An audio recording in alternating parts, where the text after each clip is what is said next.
Bonjour à tous. Bonjour. On va prendre aujourd'hui l'étude numéro 2. On a vu la dernière fois les manuscrits de l'Ancien Testament, du Nouveau Testament. On a essayé de comprendre que ce texte biblique est véritablement fiable, alors on va y travailler ensemble. On prie pour commencer. Seigneur, en ouvrant ta parole aujourd'hui, donne-nous la grâce de la comprendre avec le cœur et d'être animés du même esprit par lequel tu as inspiré tes prophètes qui l'ont écrite. Nous te le demandons au nom de Jésus. Amen. Amen. Nous allons ouvrir aujourd'hui un deuxième sujet, mais une première partie, je devrais dire, dans laquelle j'aimerais qu'on regarde comment utiliser le livre en question. Parce que la manière dont on va l'utiliser, la manière dont on le considère, va changer énormément l'utilisation qu'on va en faire. On se trouve aujourd'hui dans une situation curieuse où la plupart des chrétiens se basent sur la Bible, mais ils arrivent tous à des conclusions différentes. Qu'est-ce qu'on fait avec ça? Et c'est une grande source de frustration pour les chrétiens d'aujourd'hui, de voir à quel point sur une même base, on arrive à des choses totalement différentes. Alors je crois qu'il faut qu'on passe un petit peu de temps pour comprendre ce qu'est ce texte biblique et comment l'employer. Alors aujourd'hui, j'aimerais regarder cette étude numéro 2, la Bible, parole de Dieu, cette notion d'inspiration. On va commencer par prendre un premier texte dans le livre de la Genèse, au chapitre 3, qui nous montre qu'en réalité, c'est Dieu qui nous cherche. Ce n'est pas vraiment l'être humain qui cherche Dieu. Michael, est-ce que tu voudrais nous lire dans Genèse chapitre 3, le verset 8. Genèse 3, verset 8. Quand ils entendirent la voix de l'Éternel, Dieu en train de parcourir le jardin vers le soir, l'homme et sa femme se cachèrent loin de l'Éternel Dieu au milieu des arbres du jardin. Verset 9. Cependant, l'Éternel Dieu appela l'homme et lui dit, « Où es-tu? » Voilà, dans ce contexte ici, on est encore au Jardin d'Éden. Adam et Ève viennent de tomber dans le péché, on verra ça plus tard, mais première chose qu'ils font, ils vont se cacher. Et c'est Dieu qui va les chercher. Alors, j'en conviens, il y a des gens aujourd'hui qui cherchent, mais souvent ils ne savent pas ce qu'ils cherchent. Et je suis réconforté de savoir que Dieu nous cherche. C'est Dieu qui est à notre recherche. Dieu n'a pas dit, vous avez péché, vous êtes dans le péché, débrouillez-vous les gars. Dieu est derrière nous, Dieu nous cherche. Dieu demande encore aussi à l'homme aujourd'hui, où es-tu? Dans le livre du prophète Amos, au chapitre 3, on a une parole aussi qui est une assurance extraordinaire. Amos, chapitre 3, on va lire le verset 6 et 7. Alain, tu veux bien nous lire ça? Amos, chapitre 3, versets 6 et 7. Absolument. Sonne-t-on de la trompette dans une ville sans que le peuple soit dans l'épouvante? Arrive-t-il un malheur dans une ville sans que l'Éternel en soit l'auteur?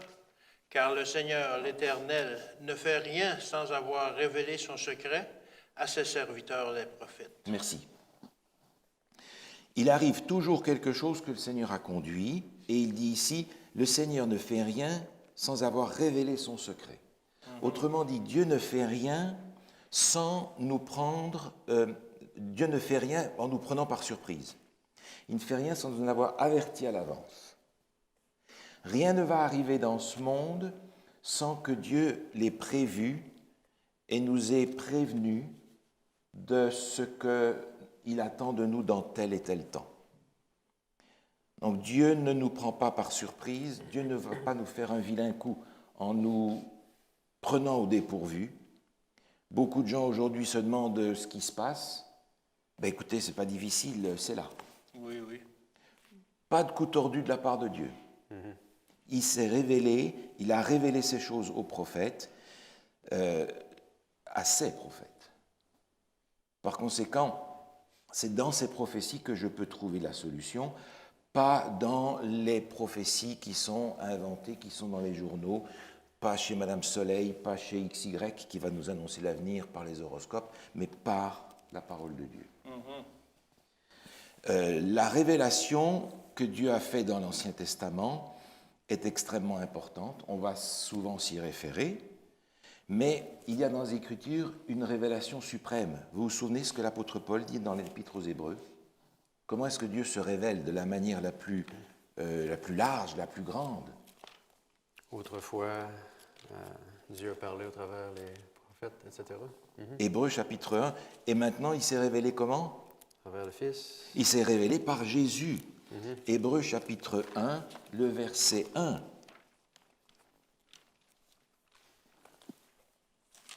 Hébreux chapitre 1, verset 1. Caroline, quand tu as trouvé, tu peux nous le lire, s'il te plaît? Après avoir autrefois, à de nombreuses reprises et de bien des manières, parlé à nos ancêtres par les prophètes, Dieu, dans ces jours qui sont les derniers, nous a parlé par le Fils. Il l'a établi héritier de toutes choses, et c'est par lui aussi qu'il a créé l'univers. Merci. Dieu s'est révélé par ses prophètes, mais il va nous donner maintenant une révélation suprême avec Jésus.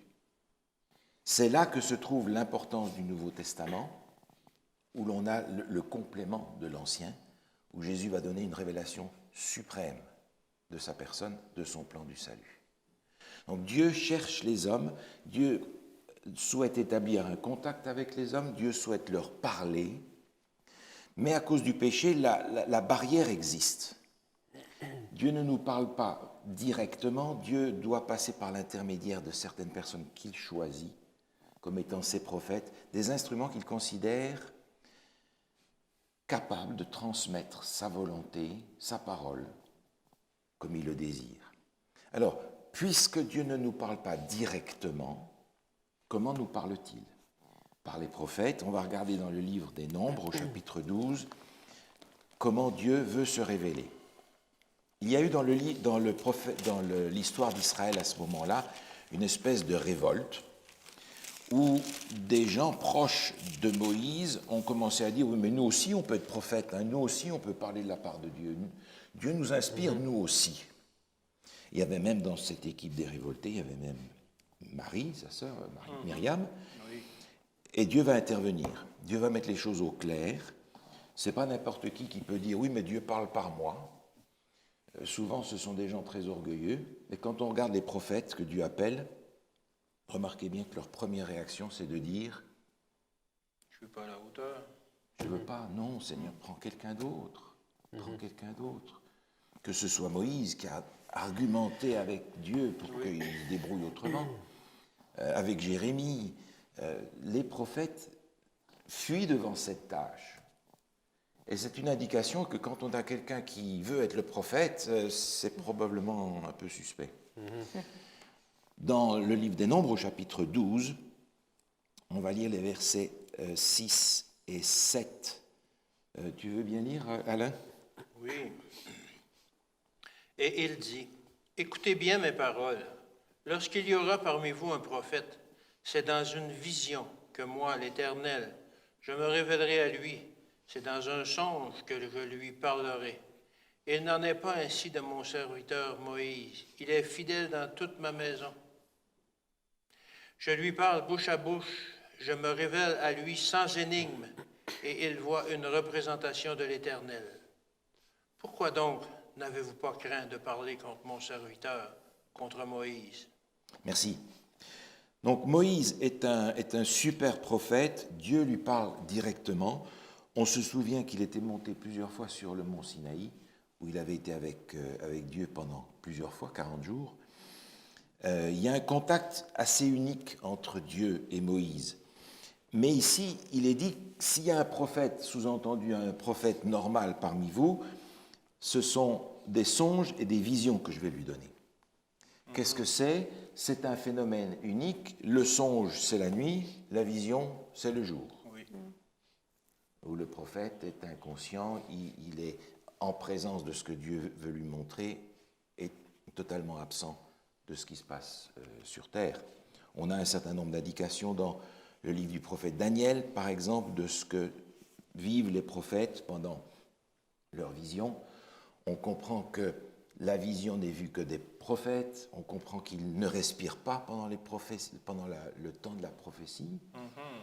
Daniel exprime ça aussi, ils se sentent sans force, ils se sentent anéantis devant la puissance de Dieu. Donc il y a certaines choses que ces prophètes vivent et que personne d'autre ne vit, et lorsqu'ils ont un songe, ils se rendent compte que ce n'est pas un rêve qu'ils ont eu parce qu'ils ont mangé trop gras la veille. Nebuchadnezzar a plusieurs fois le même songe, et il se rend compte qu'il y a dans ce songe de Daniel chapitre 2 un sens particulier. Ce n'est pas un rêve habituel, il y a quelque chose de spécial. Voilà comment Dieu parle à ses prophètes. Maintenant, dans le livre de Job, on se rend compte aussi que Dieu parle de différentes façons. On va regarder dans le livre de Job au chapitre 33, Job 33, 14 à 18. Dieu parle cependant tantôt d'une manière, tantôt d'une autre, et on ne le remarque pas. Il parle par des rêves, par des visions nocturnes, quand un sommeil profond tombe sur les hommes, quand ils sont endormis sur leur lit. Il leur communique alors son message et confirme les avertissements qu'il leur donne. Il veut ainsi détourner l'homme de sa manière de faire. Il évite à l'homme fort de tomber dans l'orgueil. Il préserve son âme de la tombe et sa vie de la menace du javelot. Merci. Dieu parle de plusieurs manières, et il rappelle ici qu'il parle pendant leur sommeil, donne des songes, mais c'est vrai aussi que Dieu parle indirectement par ses prédicateurs, il peut parler par des amis, mais c'est toujours par le phénomène de l'inspiration. C'est Dieu qui met dans notre cœur de donner un encouragement à quelqu'un. Mais lorsqu'il a une révélation profonde et utile à tout le monde, c'est dans les songes et les visions que Dieu va se manifester. Et c'est ce qui nous permet d'avoir ce livre avec une marque d'authenticité, parce que vous avez aujourd'hui des gens qui disent « Ah, le Seigneur m'a dit ceci ». Mais comment est-ce que tu sais ? Et ils disent parfois des choses qui ne sont pas conformes aux Écritures. Par conséquent, c'est le phénomène de l'inspiration biblique qui nous sert de base. Maintenant, l'autorité de l'inspiration est importante parce que, justement, des gens peuvent se prétendre inspirés, mais pas l'être en réalité. On va regarder dans la deuxième épître de Pierre, au chapitre 1er. Pierre mentionne dans les versets qui précèdent qu'il a été témoin de la gloire de Dieu manifestée en Jésus, il l'a vu de ses propres yeux, mais même s'il a vu de ses propres yeux Jésus et la gloire de Dieu dans son ministère, il va donner cependant une autorité, une parole importante aux Écritures, du verset 17 au verset 21.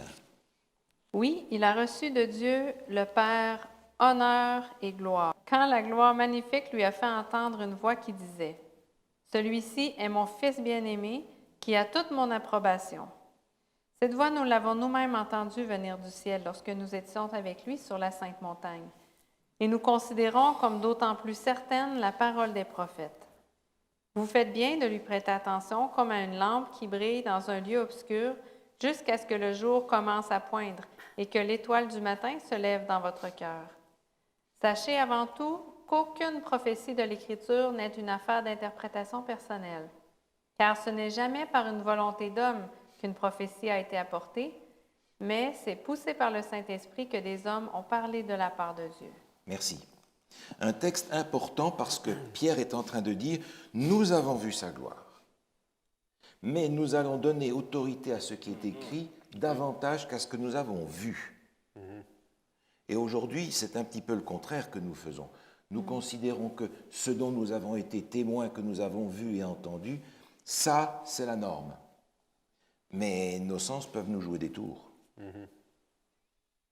Pierre dit, bien que je l'ai vu, nous tenons pour d'autant plus certaine la parole prophétique à laquelle vous faites bien de prêter attention. Il va parler ensuite des Écritures en disant ce n'est pas une affaire d'interprétation personnelle. Puisque c'est inspiré par Dieu, moi je ne peux pas dire voilà, ça veut dire ça. Croyez-le parce que je vous le dis. Ce n'est pas une affaire personnelle, ça doit être une compréhension que nous avons en recevant le même esprit que celui que Dieu a donné à ceux qu'il a inspirés. Sinon, si on n'est pas animé du même esprit, on ne comprendra pas ce que l'Esprit a révélé.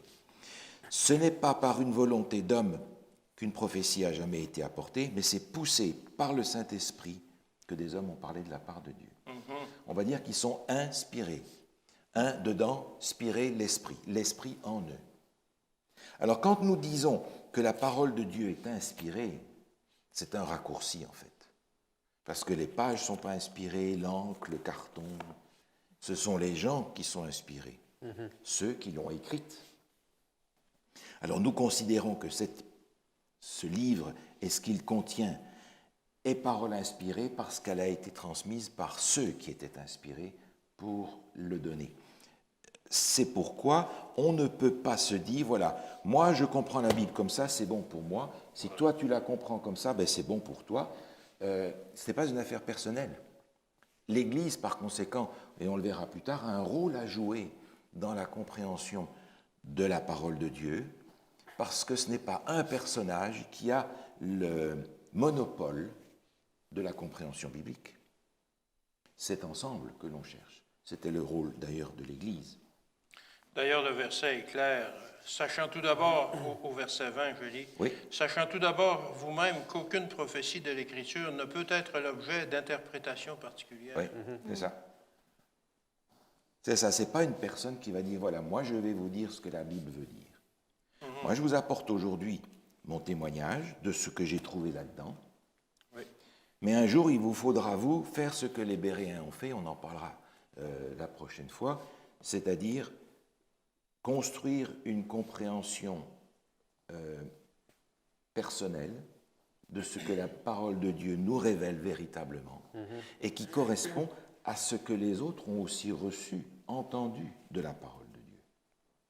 Parce que sinon, chacun va avoir une Bible différente. Oui. N'est-ce pas? On a des exemples dans les Écritures de la manière dont Dieu parle. Regardez Apocalypse, par exemple. Apocalypse, chapitre 1er. On va lire le verset 10 et 11. Donc Jean est sur l'île de Patmos, il est prisonnier, et il explique ce qui se passe au début de la vision qu'il a sur l'Apocalypse. Tu veux nous lire ça, Michael? Oui. Je fus saisi par l'Esprit le jour du Seigneur, et j'entendis derrière moi une voix forte, comme le son d'une trompette. Elle disait, « Ce que tu vois, écris-le dans un livre et envoie-le aux 7 églises, à Éphèse, à Smyrne, à Pergame, à Thyatire, à Sardes, à Philadelphie et à l'Odyssée. » Merci. Jean est en vision et il entend quelqu'un qui lui dit « Ce que tu vois, écris-le ». Et nous l'avons parce qu'au chapitre 2 et 3, nous avons les lettres aux 7 églises. C'est intéressant de voir maintenant dans le livre de Jérémie, par exemple, comment ce phénomène se manifeste dans Jérémie au chapitre 36. Jérémie, prophète de l'époque de la déportation, au chapitre 36, vit quelque chose qu'il n'apprécie pas, et Dieu non plus.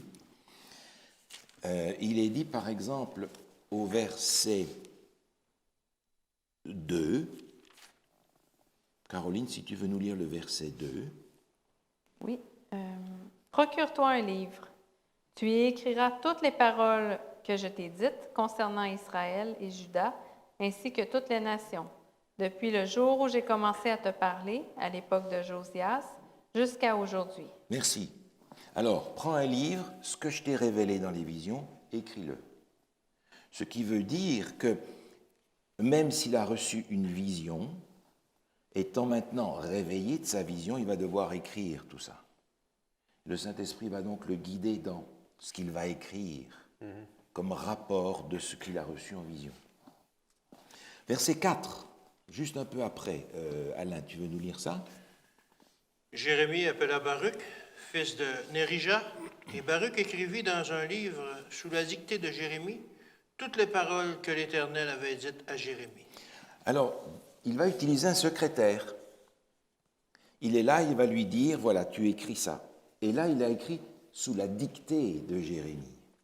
Dieu n'a pas dicté à Jérémie. Il lui a donné un message, et il lui a dit, ce message, écris-le. Écris-le avec tes mots, avec ton vocabulaire, avec ce que tu sais. Et Dieu l'a guidé dans cette transcription. Mais quand il s'agit de l'écrire, si ce n'est pas lui qui l'écrit, c'est sous la dictée de quelqu'un. Alors on va apprendre dans la suite du texte qu'il va apporter ça au roi. Le roi va être furieux, il va jeter ça dans le feu.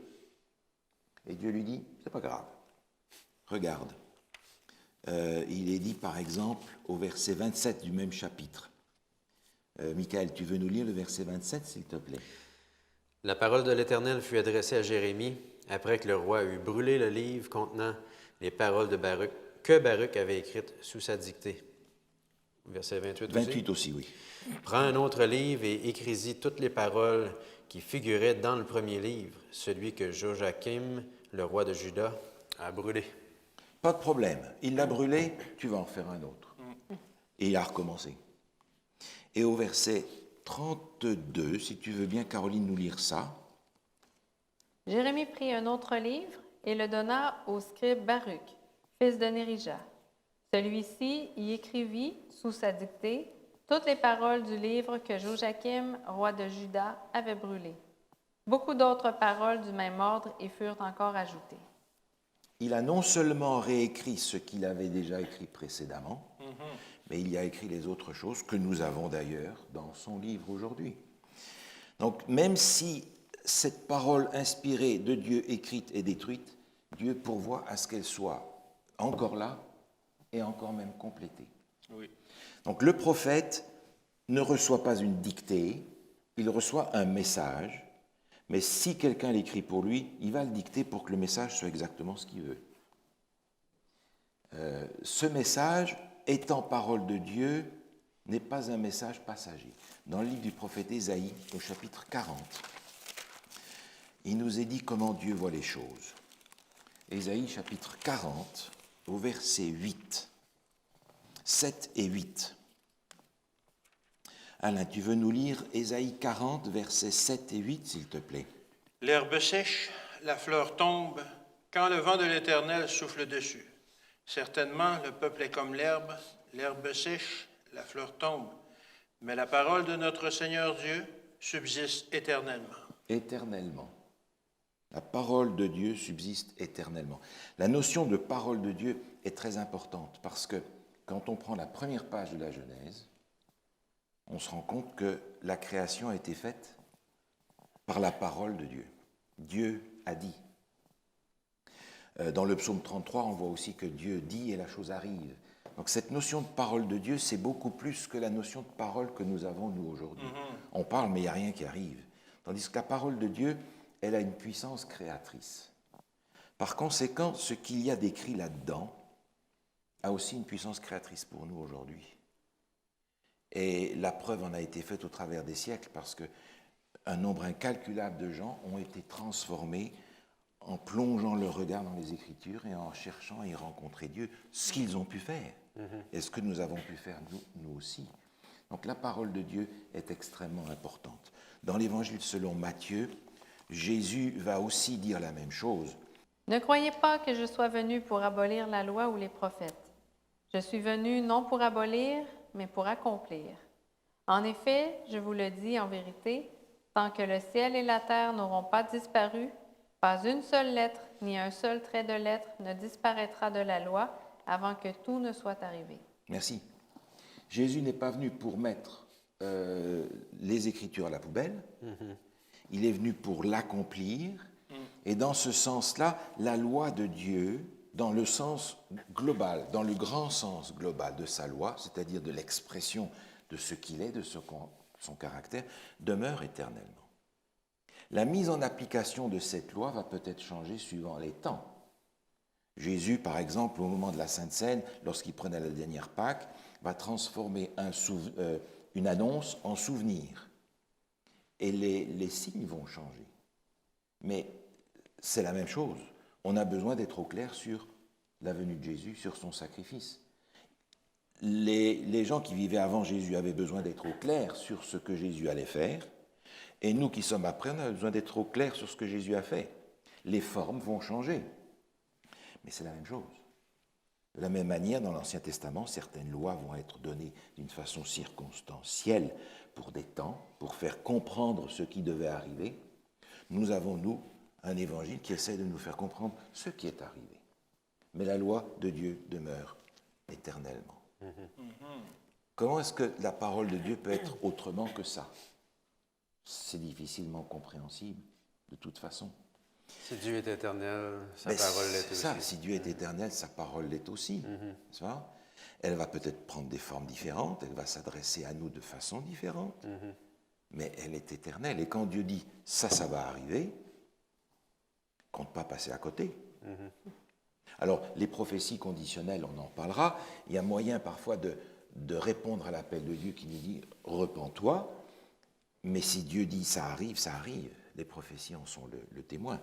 Maintenant, il nous faut voir comment sont considérés l'Ancien et le Nouveau Testament. On a déjà regardé ce texte, mais on va y jeter un œil à nouveau dans l'Évangile de Luc, au chapitre 24, où Jésus va parler de ce qui est pour lui la parole de Dieu. Versets 44 et 45, si tu veux nous lire ça, Alain. Puis il leur dit, « C'est là ce que je vous disais lorsque j'étais encore avec vous, qu'il fallait que s'accomplisse tout ce qui est écrit de moi dans la loi de Moïse, dans les prophètes et dans les psaumes. Alors il leur ouvrit l'esprit afin qu'ils comprissent les Écritures. » Merci. Pour Jésus comme pour les Juifs, il y a 3 sections, la loi, les prophètes et les Écritures, les autres Écritures, les psaumes, la Torah, la loi, Nevi'im, les textes prophétiques, et Ketuvim, les autres textes, qui sont d'ici les textes des psaumes, qui contient psaumes, proverbes, Ecclésiastes, Cantique des Cantiques, le livre de Daniel. Mais vous avez remarqué, ça c'est tout l'Ancien Testament. C'est tout l'Ancien Testament. Oui. Pour Jésus, l'Ancien Testament est le seul critère de référence. Il va utiliser ça un petit peu plus tôt dans le même chapitre avec les disciples d'Emmaüs. Il va utiliser « il est écrit quand le diable va venir », mais l'Ancien Testament est pour Jésus la parole de Dieu. Si c'est la parole de Dieu pour Jésus, je crois que je peux prendre ça aussi comme la parole de Dieu. Absolument. Comme il l'a fait, n'est-ce pas? On est aussi invité devant la tentation à répondre par « il est écrit ». Qu'est-ce qu'il en est du Nouveau Testament maintenant? Dans 1 Thessaloniciens chapitre 2, l'apôtre Paul parle d'une manière intéressante. 1 Thessaloniciens chapitre 2,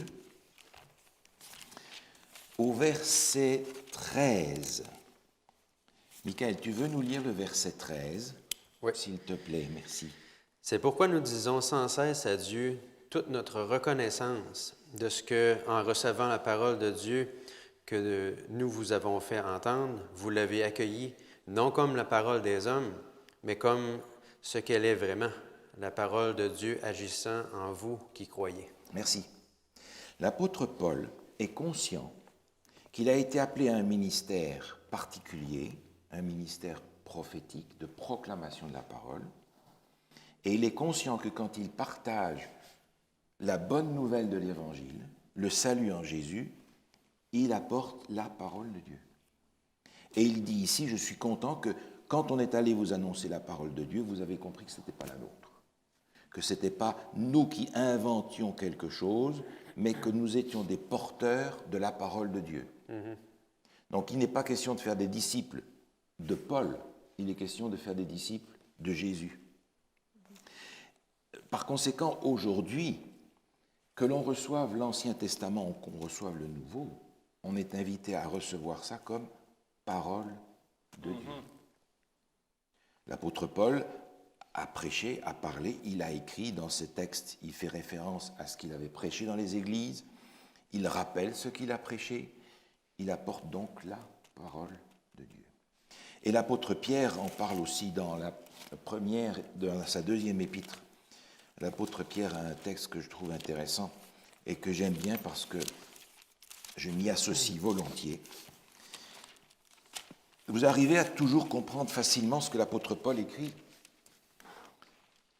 Avec de l'aide. C'est un homme extrêmement instruit, parlait plusieurs langues, Oui.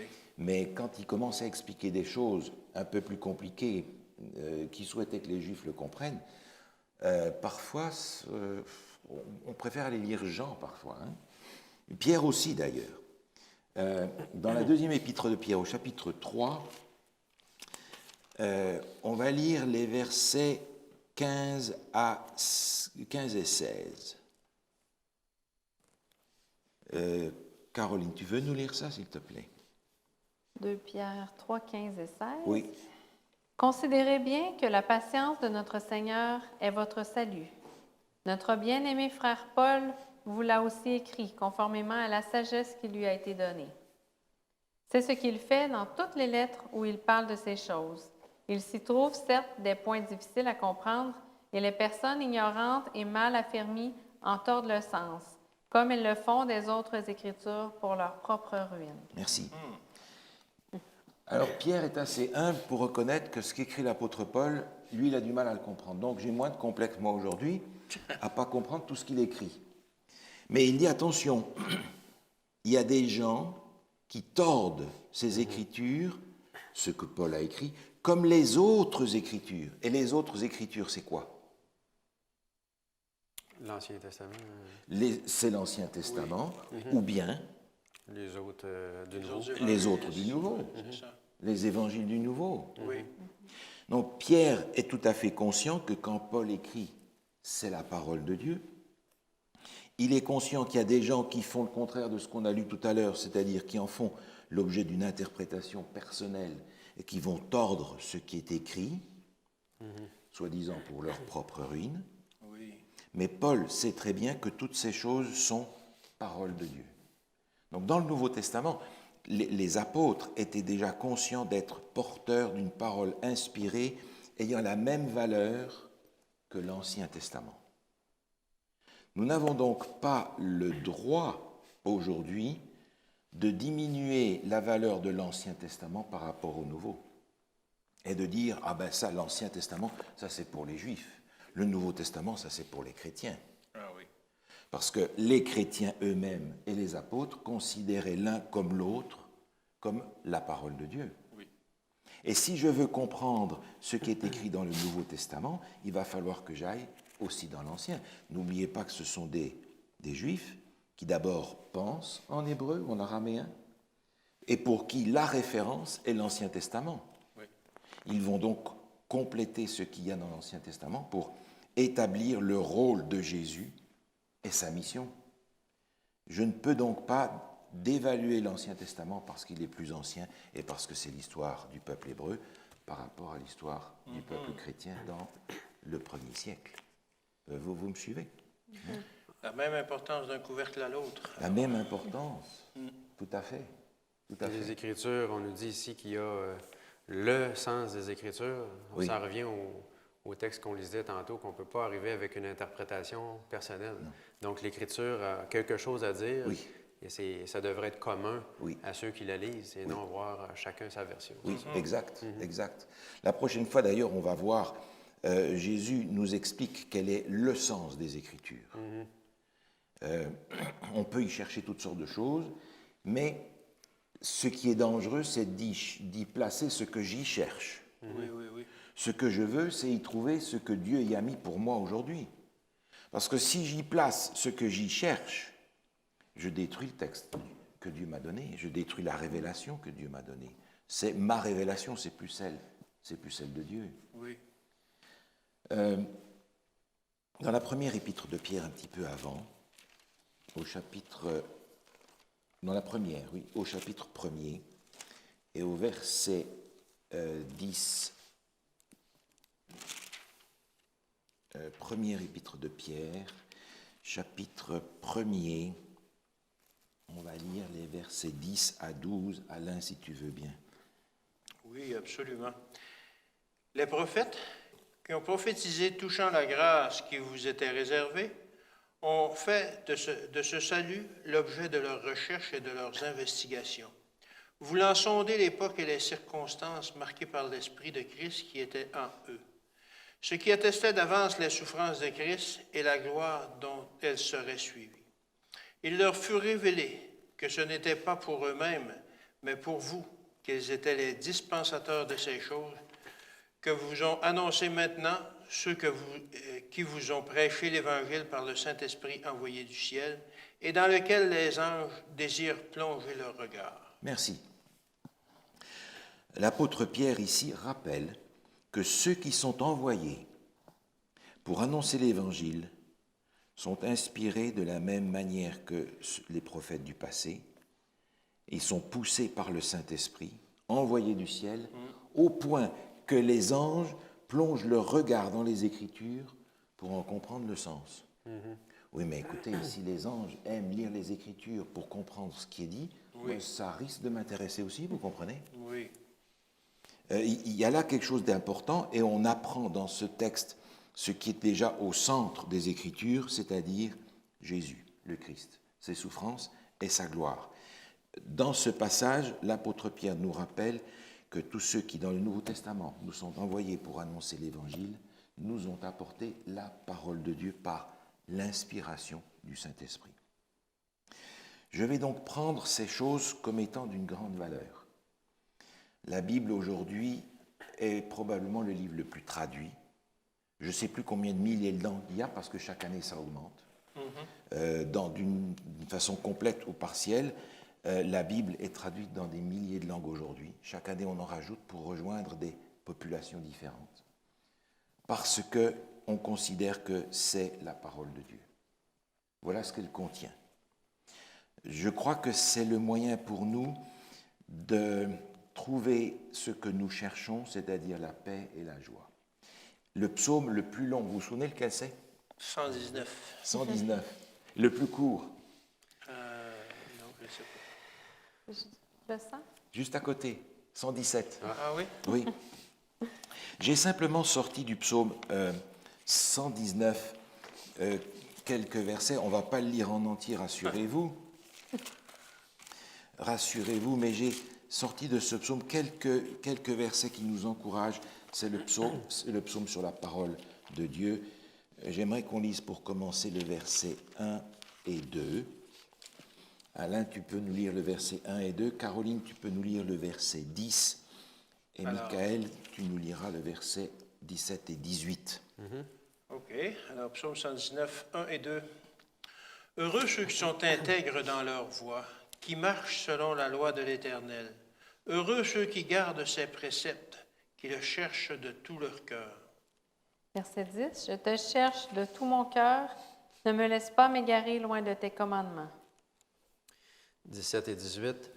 Fais du bien à ton serviteur pour que je vive et que je me conforme à ta parole. Ouvre mes yeux pour que je contemple les merveilles de ta loi. Voilà, ouvre mes yeux. Je veux étudier ta parole. Ce psaume-là nous invite à rentrer en contact avec Dieu par le moyen de sa parole. Le verset 11 nous dit que par ce moyen-là, Dieu nous protège du péché. Il y a donc une puissance dans la parole de Dieu. Jésus donne des paraboles. Il donne la parabole de cet homme qui va vendre tout ce qu'il a pour pouvoir aller chercher ce trésor. Tout ce qu'il a parce que rien de ce que nous n'avons aujourd'hui ne va durer. Mais le caractère que nous allons développer, la relation que nous allons développer avec Dieu, c'est quelque chose qui va durer pour l'éternité, ça. Ça a plus de valeur que tout ce que nous pouvons avoir. Autrement dit, le psalmiste ici pour le psaume 119 est en train de dire « Ta parole est une priorité pour moi. Et par ta parole, je vais pouvoir rentrer en contact avec toi. » Il présente la loi comme pleine des merveilles de Dieu. Nous regardons souvent la loi de Dieu comme étant quelque chose qui ressemble aux lois que nous avons sur terre aujourd'hui. Ça n'a rien à voir. La loi de Dieu est pleine des merveilles qui ont permis à Dieu de nous donner le salut en Jésus. Et il sera important pour nous de trouver dans la parole de Dieu le sens de sa loi, le sens de sa grâce, le sens que Jésus a donné à tout ce que Dieu nous a transmis. Ce sera le moyen pour nous d'avoir ce que le psalmiste disait ici, où il se réjouit il se réjouit de pouvoir se présenter à Dieu au travers de sa parole. Alors, voilà ce que la parole de Dieu, j'aimerais qu'elle soit pour nous cet objet de joie-là. La prochaine fois, nous allons regarder comment l'utiliser, parce qu'il y a un mode d'emploi à l'intérieur de la Bible qui va nous permettre de ne pas faire ce qu'on a lu tout à l'heure, c'est-à-dire d'en prendre le sens et de le tordre pour arriver à dire ce que je veux qu'elle dise.